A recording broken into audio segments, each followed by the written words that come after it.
Good afternoon. I'm going to wait just a little bit to see if anybody comes on.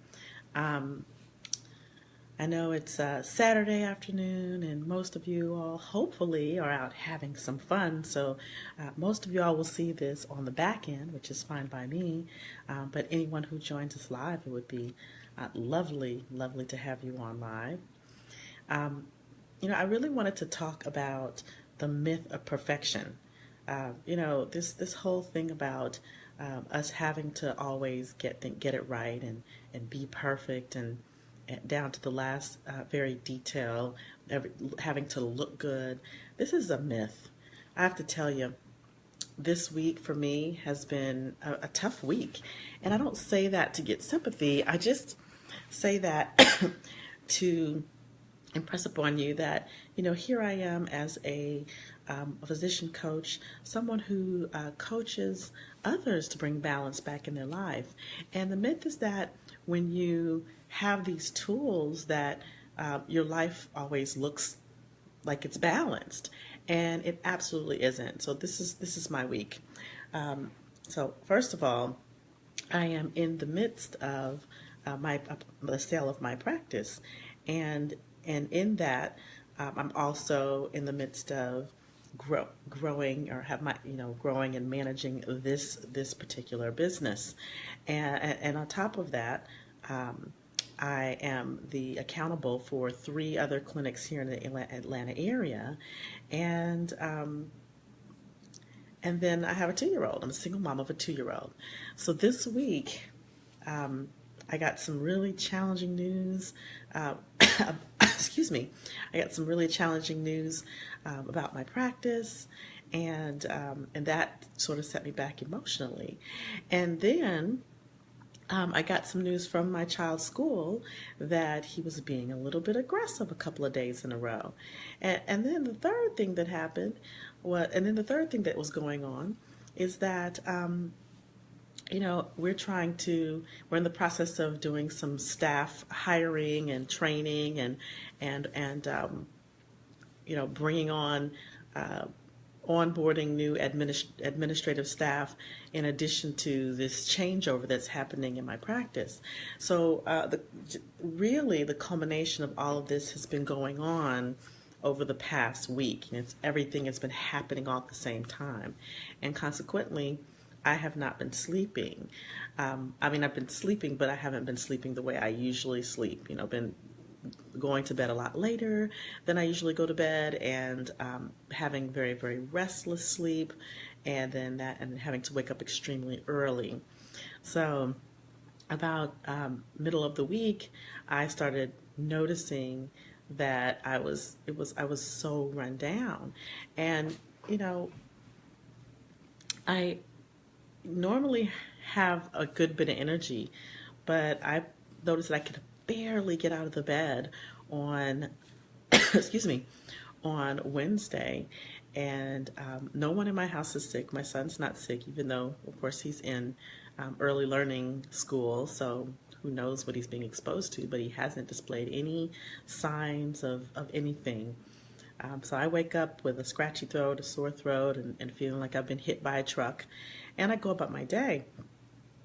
And then um, I get the report from school that my son's been a little bit aggressive, so we have to deal with that. And then the next day, and then so that night, I'm a little bit worried. I'm worried about what's going on with my own practice. I'm worried about what's about the staff hiring and the administrating, and where am I going to find time to train the new staff? Where am I going to find time to look for a new nurse practitioner? Where am I going to find time to do that? And then be able to um, really just breathe, do administrative stuff for the second business that I have. And then on Thursday, so I get up on Thursday to have my normal day, but my 5:45 in the morning, and go and take my son to school and do my workout. I do try to practice yoga in the mornings because it does tend to set my day. But again, I just felt like I was hit by a truck. I had absolutely no energy, which is very unusual. But for me, I just kept pushing through. So, a lot of the things that I I often teach, I try to practice, but sometimes, I'm not perfect. Sometimes I just push through and I power through, and that's what we're trained to do. That's what we're conditioned to do as physicians, is to just power through whatever.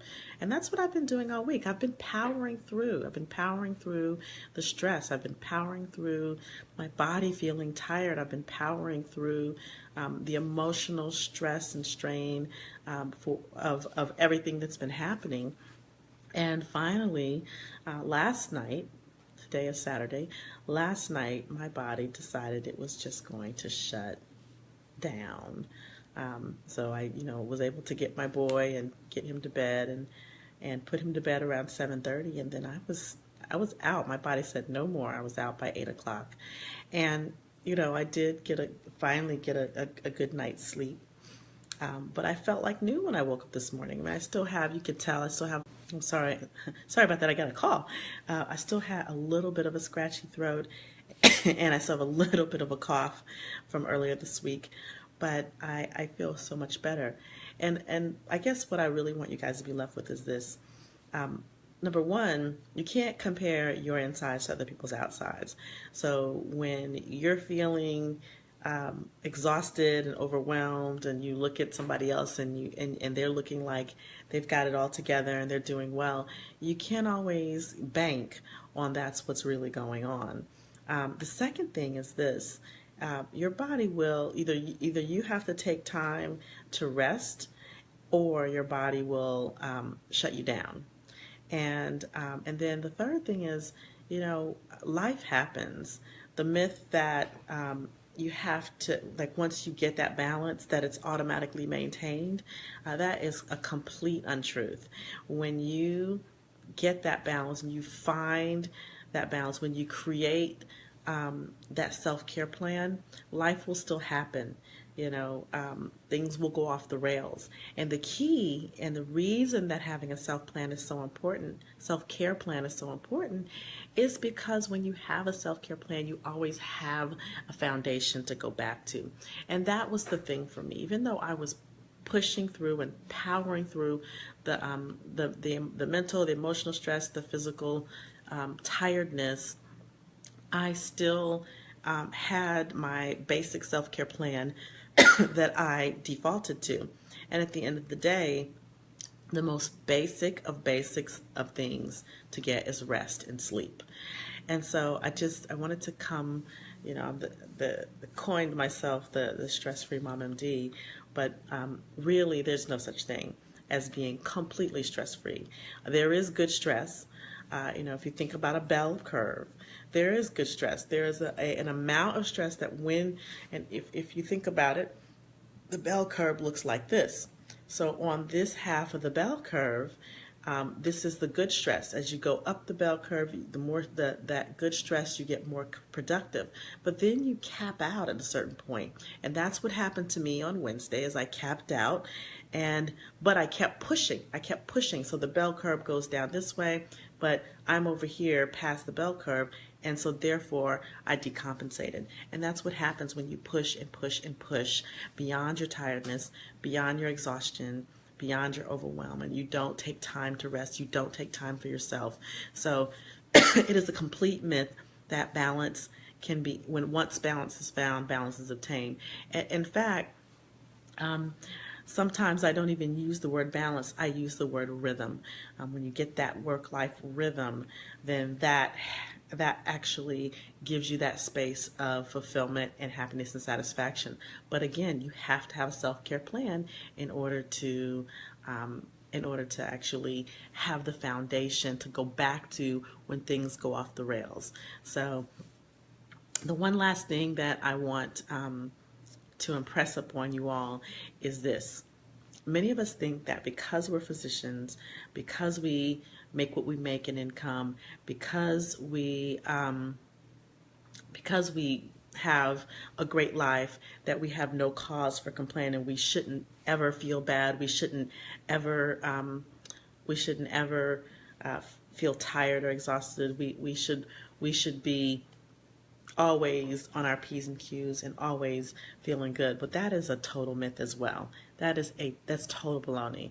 Look, whether you work, and I've talked to a lot of moms doctor moms that work 3 days a week versus working, 5 or 6 days a week. Whether you work 3 days a week or whether you work 7 days a week, the the struggle is real. Okay, the thing is this: when our profession is a very emotional one.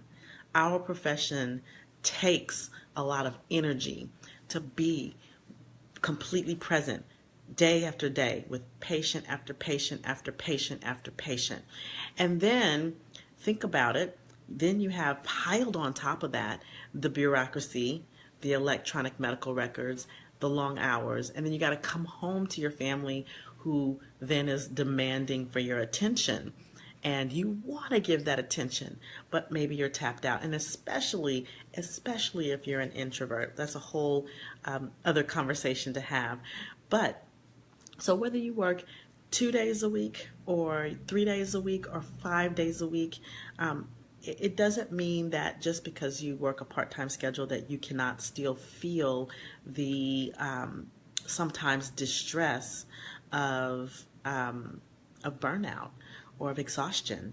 So, and that's case in point proven by me. I work in my practice 3.5 days a week, and then the rest of that full time is spent coaching doctors on bringing balance and fulfillment into their careers and their life, and so that the physical schedule is not as demanding as some of my counterpart colleagues who are in the ER or in the OR or in the hospital seeing patients, but the mental and the emotional energy expenditure is about the same.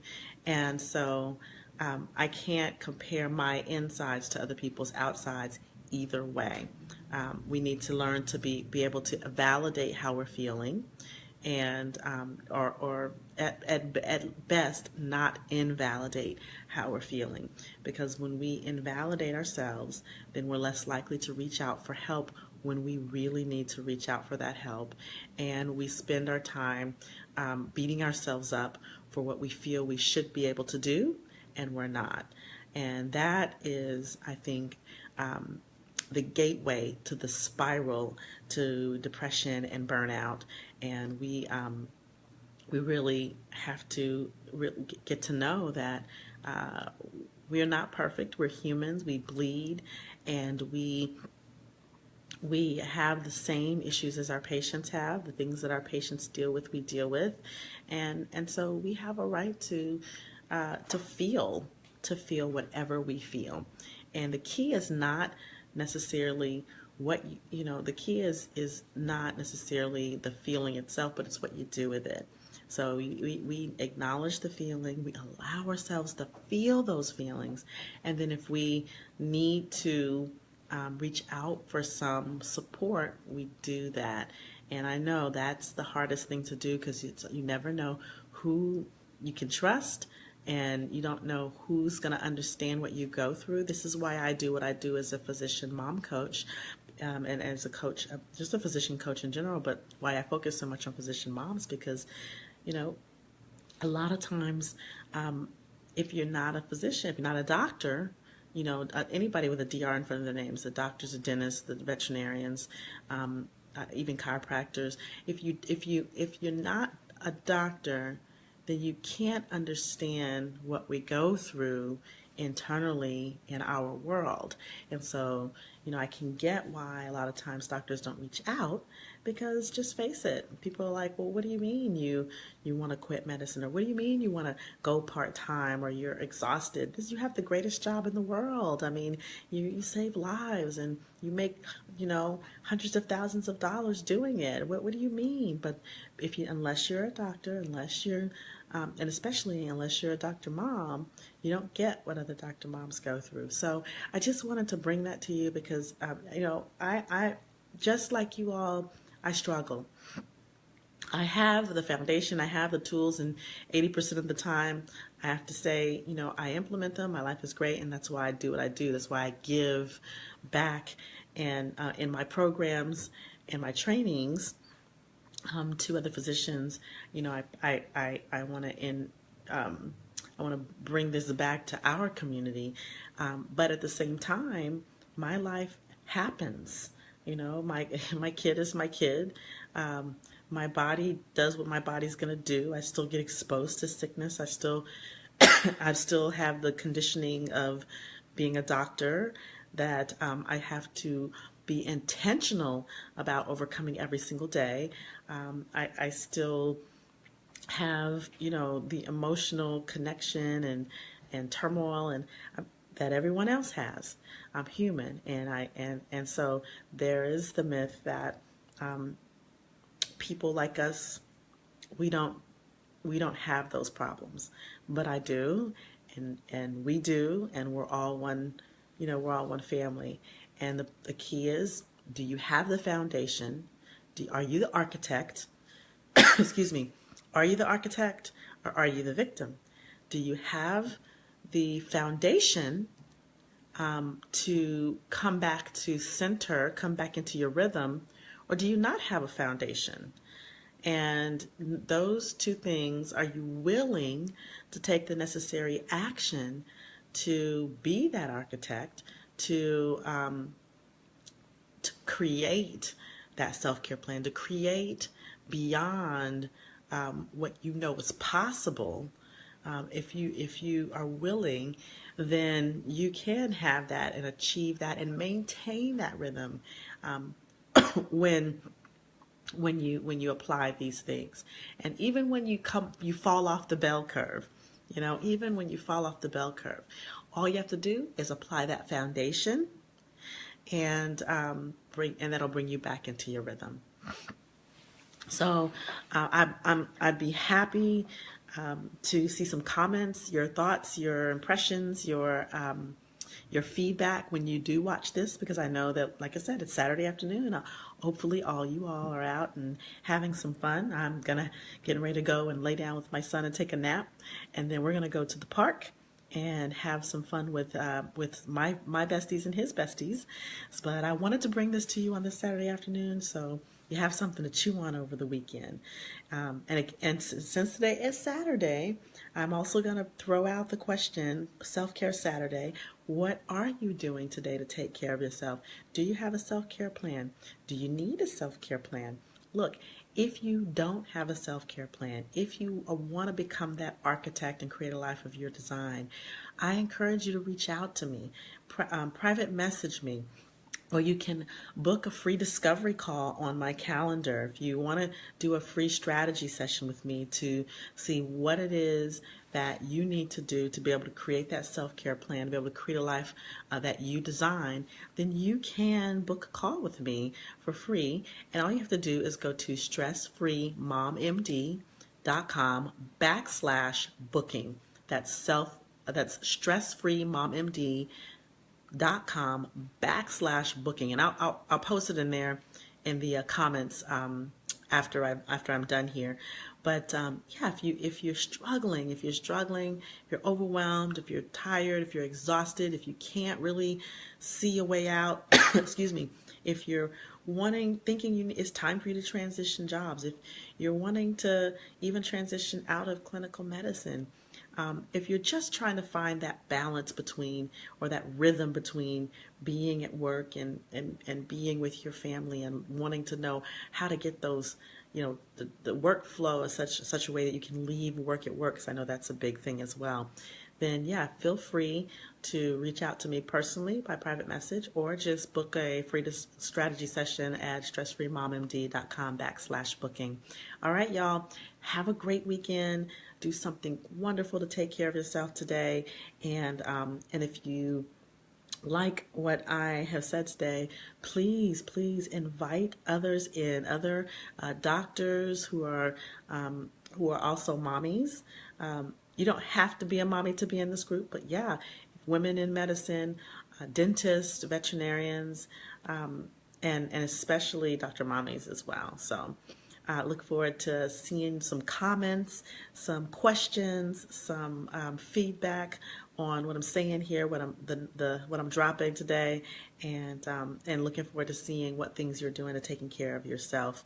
Also, post in the comments, and I will talk to you again. We'll Facebook Live again soon. Bye.